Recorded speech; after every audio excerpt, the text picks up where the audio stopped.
Nowhere are the divisions in what's called the United States more evident than on the streets. Race riots, right-wing thugs. A president who eventually backtracks on his refusal to condemn white supremacists just weeks before an election. We're looking at the rise of extremism here on Roundtable.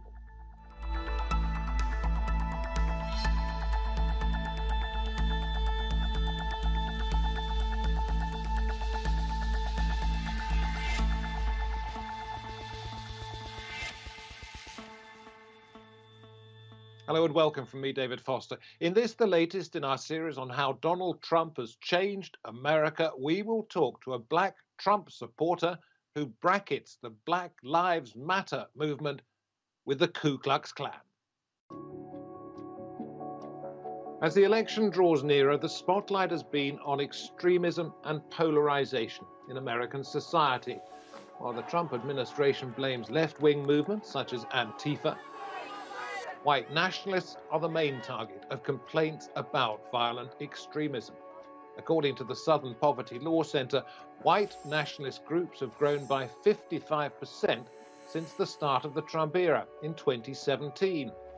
In the first debate with Democratic rival Joe Biden, President Trump failed to denounce violence by the far-right Proud Boys towards left-wing protesters.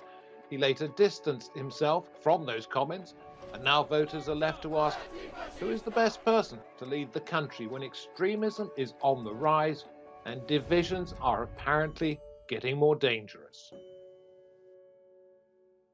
Well, time to take the conversation to the United States of America. Very pleased to say that joining us on Roundtable out of Nashville, Tennessee, we have Carol Swain, retired professor at Vanderbilt University, who's on the Black Voices for Trump's advisory board, wrote a book called The New White Nationalism in America. We'll find out what she thinks that is. We go to Newark in New Jersey next. There we have Sahar Aziz, professor at Rutgers University Law School, and then to Washington, D.C., where we welcome Ravi Perry, professor of political science at Howard University. Good to have you all with us on this program. In a little while, we're going to play the clips of President Trump and Joe Biden from that presidential debate referencing this issue. But Sahar, let me come to you first of all. That report from the Southern Poverty Law Center that says 55% rise in white supremacy since 2017 when Trump became president. It's pretty meaningless, really, isn't it? Because it could be from 20 to 30, it could be from 200 to 300, it could be from 2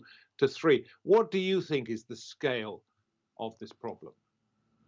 Well, the Center for Strategic and International Studies found that there were 5 attacks in 2013 and then 55 terrorist attacks and plots by right-wing extremists in 2017. And there are many other reports, the study on hate and extremism, and many other programs that show there is a documented, demonstrated rise in right-wing violence and plots to engage in violence, which is a reflection of a rise in right-wing extremism or a mainstreaming of it.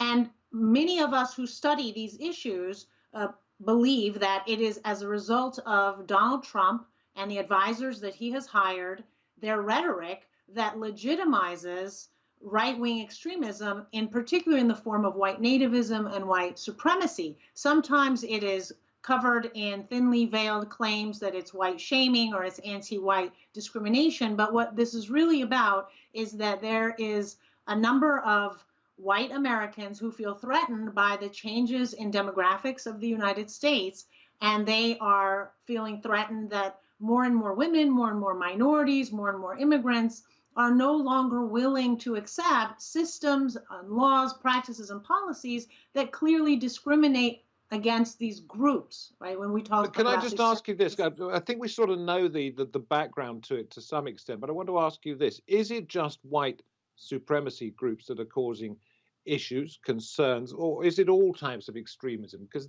that is what this program's about. Well, Trump is certainly trying to direct or diffuse the attention to what he calls left-wing extremists. But when you look at the violence and when you look at the facts, the right-wing extremists both are increasing in their following and as well as in their terrorist attacks and their terrorist plots. Now, at the same time, we do have a palpable political polarization in this country, which I believe is because of the divisive rhetoric that's coming out of the Trump administration. And so as a result, some people in the United States, although I think they're a minority and I think they're smaller as a percentage as compared to right-wing extremists, some of them are what we would call extremists on the left of the political spectrum. And so he's constantly trying to diffuse attention or distract attention to Antifa and these other groups. And Antifa, first, doesn't have a very big following. Let's bring Carol in at this point, because I know that you say Antifa, which stands for anti-fascist, and the left, you say, are a global threat. Yeah, first of all, I don't know, where the professor is getting her data, because I don't know about all of these 17 or the number she threw out of extremist attacks. I do know that in America right now, because of critical race theory, that all white people pretty much are being labeled as white supremacists. And the violence that we are having right now is coming from the political left through Black Lives Matter and Antifa.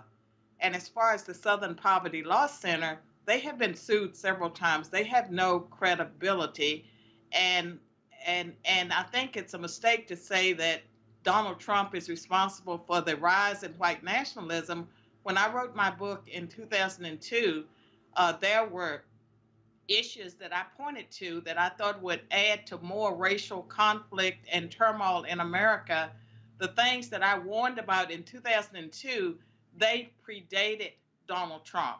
And so I think that we don't have, this big rise in white extremism, but I do believe that the violence that's taken place, that's driven by Antifa and Black Lives Matter, that it will galvanize more of the far right, the extremists. They will galvanize in reaction to that. And I was quite surprised, Carol, let me say, to read that you say that Black Lives Matter is as dangerous a force as the Ku Klux Klan.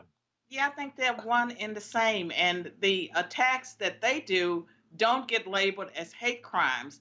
And I believe that if we applied the civil rights laws and protections equally across race, and we characterize the hate crimes against whites as hate crimes, we don't do that now, they would far outnumber the ones against racial and ethnic minorities. I think we're living in a time period where it is a powder keg, and it's more so because we're ignoring crimes that are coming from racial and ethnic minorities, and they would certainly be more aggressive, I believe, and on the rise. And I think that that is a greater concern. I believe that both groups, whether we talk about whites or non-whites, they all have to be held accountable for violence.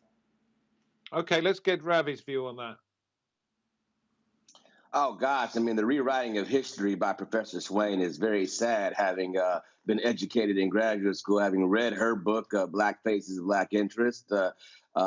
She apparently has moved, I think, even slightly from those somewhat, I would say, moderate views from the mid-'90s that were conservative at the time, but certainly did not indicate any of the kinds of rhetoric she just suggested today.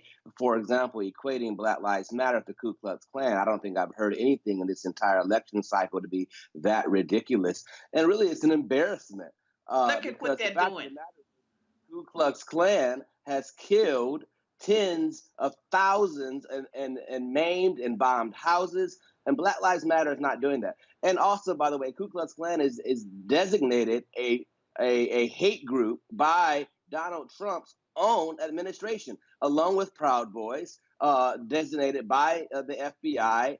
And, this is something that is quite sad, that we've arrived at a place in society where we are equating the murder and maiming of Black people and Jewish people and gay people for centuries with the rightful, mostly peaceful protests of people from all over the world who are standing up and saying that Black and brown people and that their lives matter, that the thousands of brown kids and children, literally babies at our southern border, only because they're brown. We know if they were Nordic, they wouldn't be at that border still, living in cages that most of us won't even put our dogs Ravi, in. Okay, I know you feel very strongly about this, but I want to go back to the Proud Boys thing, and we'll hear right now from I'd like to President respond. Trump. Well, Carol, please wait.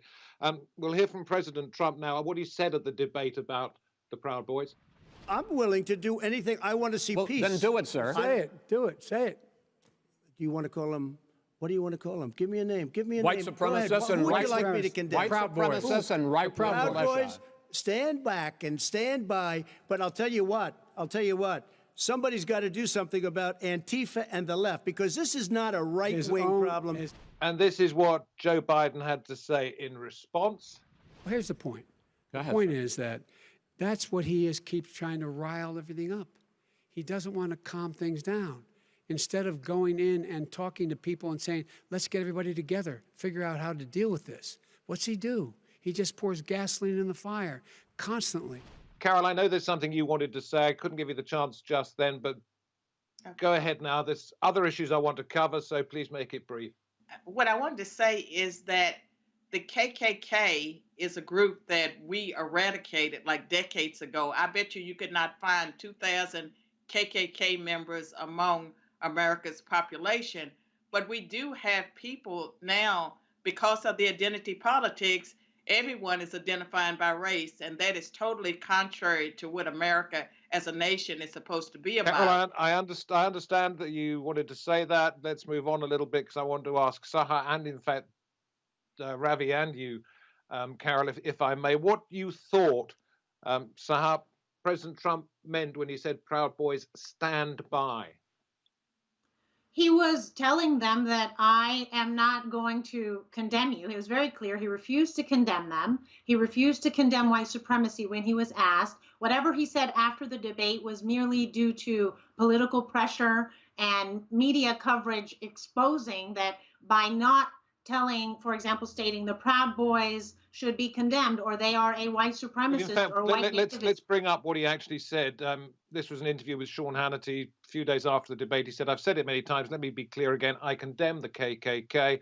I condemn all white supremacists. I condemn the Proud Boys. Sorry I had to interrupt you, but I wanted to be clear that we knew precisely what the president had said.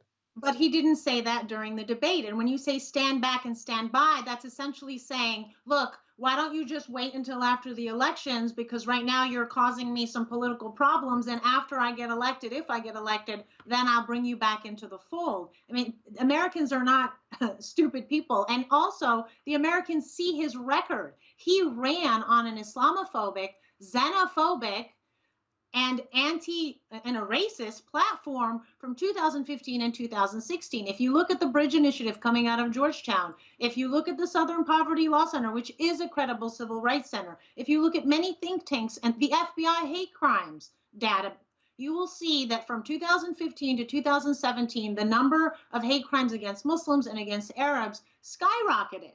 Right? It went from 50 to, some believe that it's up to 500. The FBI showed that it was 336. And the proximity in time is not coincidental. It's not an accident. When you spew hate, when you are a hateful person in your rhetoric, particularly when you have the bully pulpit as a presidential candidate and then as a president, you tell Americans it's okay to hate. And then that Carol, hate, sorry, I've got to stop you. I've got to slow you down a little bit, Saha, and throw to Carol, because I noticed that you've said that Trump has denounced white supremacists many times. Yes, in fact, there's a video showing 19 times that he has denounced it. And if you look at his record before he was a presidential candidate, he was very much, friendly with black leaders like Al Sharpton and Jesse Jackson, and he gave money, to lots of black businessmen.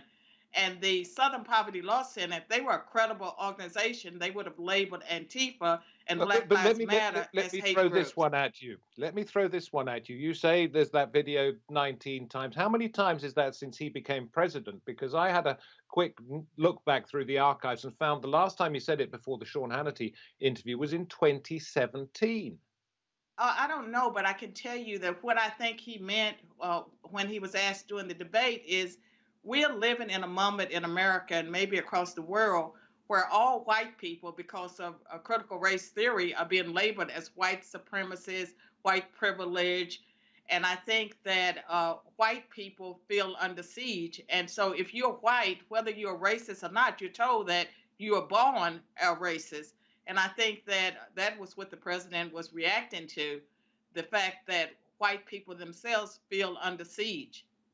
So perhaps he was politicizing. Perhaps he was doing that, Carol, when he made friends with Al Sharpton, Jesse Jackson, I etc., don't know. He etc. wasn't When running he for well, when president then. wait a second, when he was thinking about running for president, maybe he was just using that to his advantage and didn't perhaps mean it. I don't know, but I believe that he's not a racist. If I thought he was a racist, I would not be supporting him. I wrote that book on white nationalism to warn people about what I saw happening because of the way we were approaching race in America. And I think we are at a dangerous point. I think we could end up in a situation where you would have mass violence coming from the left and the right. We already have it coming from the left.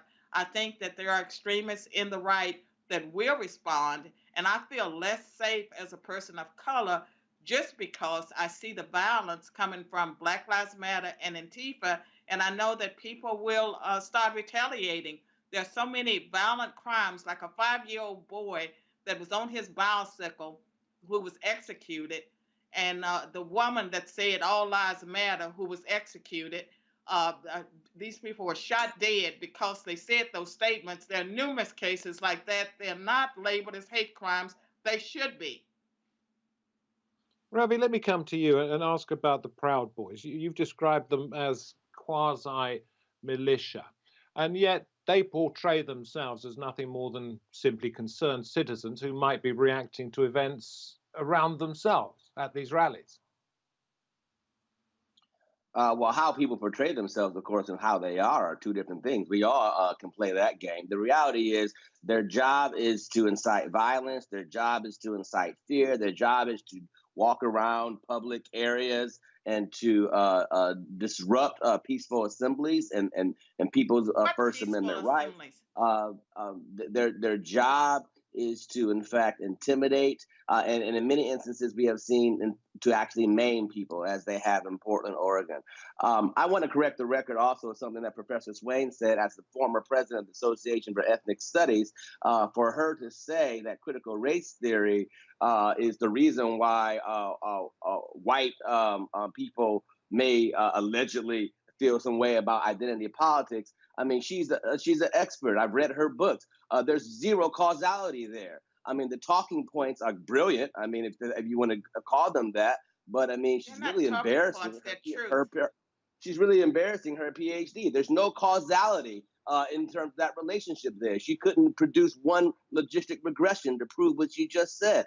And I have to say, again, as a Black person who lives with HIV every day, who's openly gay, to stand here, or sit here rather, and to see that. Okay, look. This is going a little bit off message at the moment. I want to get it back onto what we were talking about, and let's go to Saha on this one.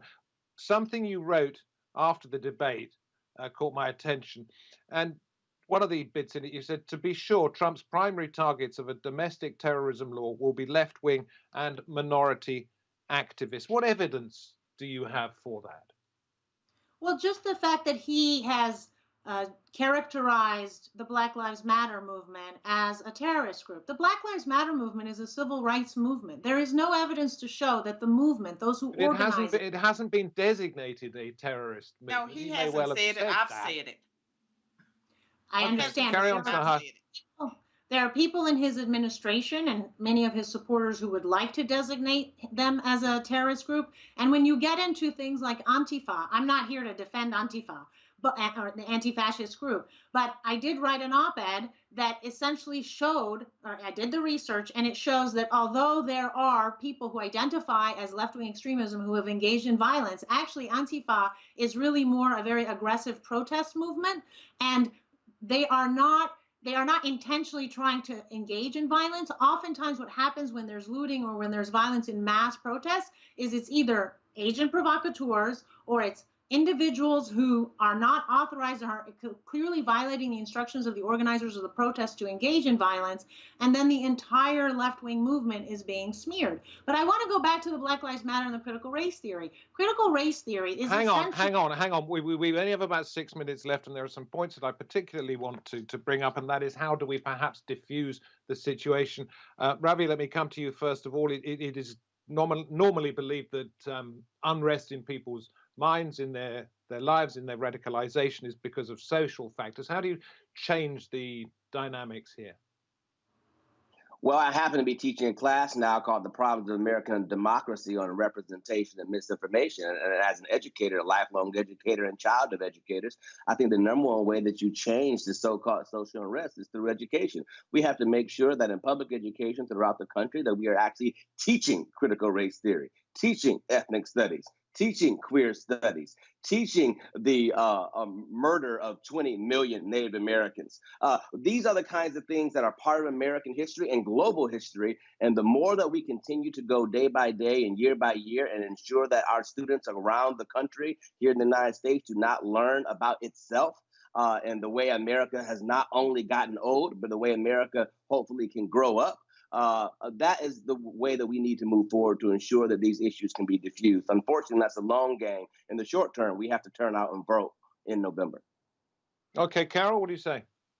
I think that we do need education, and we need to return to America's values and principles, the rule of law that undergirded our nation, our Constitution, and right now the rule of law seems to be lost in America. I think that the civil rights laws, they protect whites as well as blacks. We need to create a society where everyone is protected, everyone is being listened to. And I agree that we need to focus on history, but American history is a history of us making mistakes, making corrections, and it's a history of whites and blacks working together for the good. And as far as critical race theory, I don't think we need that indoctrination. It's divisive, it's Marxist, it's un-American, and I think it's very destructive. And Black Lives Matter, they say, the organizers say they are trained Marxists. They call themselves trained Marxists. Carol, let me come in here. Marxists want to overthrow our nation. You're on Black Voices for Trump's advisory board.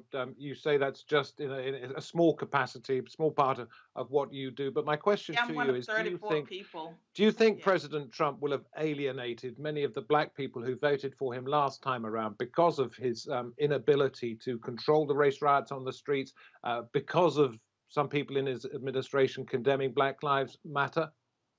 I don't think so. I think that he will get more of the black support. I would say between 15 and 20% of the black support. There's something taking place in America. Black people are waking up, and black people support the police. They know that their communities are communities where there's a lot of violence. And so I don't believe President Trump is being blamed for the riots. I think the political left and the Democrats are being blamed for the riots. And we have a situation now where people can't even defend themselves. When they try to defend themselves in some cities, the homeowner gets arrested rather than the people that are committing acts of violence. Okay, Saha, we're coming towards the end of the program. How do you turn it around? If extremism is on the rise, how do you push it back the other way? We need to first teach critical thinking skills, and that means that students should be exposed to different interpretations of history, different interpretations of contemporary events, and that they have to be able to think for themselves. I get that, but how do you explain that to somebody who has finished their education, who's not desperately well educated, who's already been radicalized, and who's exposed to all sorts of propaganda on the internet? How do you educate them? Well, first is our political leaders need to be more responsible. We don't have those political leaders right now. We need political leaders who unify, not divide, who do not wink and nod to right-wing extremists or left-wing extremists. We need political leaders who don't interrupt the other side during a debate, who don't engage in ad hominem attacks against his opposition, who don't criminalize his opposition. What we have right now is a complete and utter failure of leadership. And so what we need is leaders who are civil, leaders who are unifying and not divisive in their rhetoric, and leaders who are willing to face the ugly truth of America, of its history, but also the beautiful things about America that caused hundreds of millions of immigrants over the years to have immigrated to this country. We need to be honest about who we are and be critical thinkers. And would Joe Biden make it any different? Yes. Would Joe Biden make it any? I'm sorry. Ask the question. Yeah. Okay, Ravi, I'll go to you quickly. We don't have very much time. Would he make it any different? Absolutely. I mean, he's married to an educator, a lifelong educator, and Dr. Joe Biden. He's made it clear that education will be a #1 priority. Just last night, Senator Kamala Harris, of course, a proud Howard graduate from '86, indicated that that they had as a priority for them is ensuring that. But how will he educate the uneducated? Well, All right to teach it in universities. Free college, first of all, for community colleges. And so those folks who have not yet finished college may have the opportunity to go back to college, particularly in with workforce and job force programs. And there's a whole host of technology out there and apps that give people access right in their handheld devices to information. All you have to do is go Google it. Great to have you all on the program. I'm terribly sorry I had to interrupt, rather like as we saw during the presidential debate, but it's my job to move the argument on, and there certainly was a very robust argument exchange of views on this program. Much appreciate you coming on Roundtable, and much appreciate wherever you've been watching this edition of the show. From me, David Foster, from the team that put it all together. I hope to have your company next time. Until then, goodbye.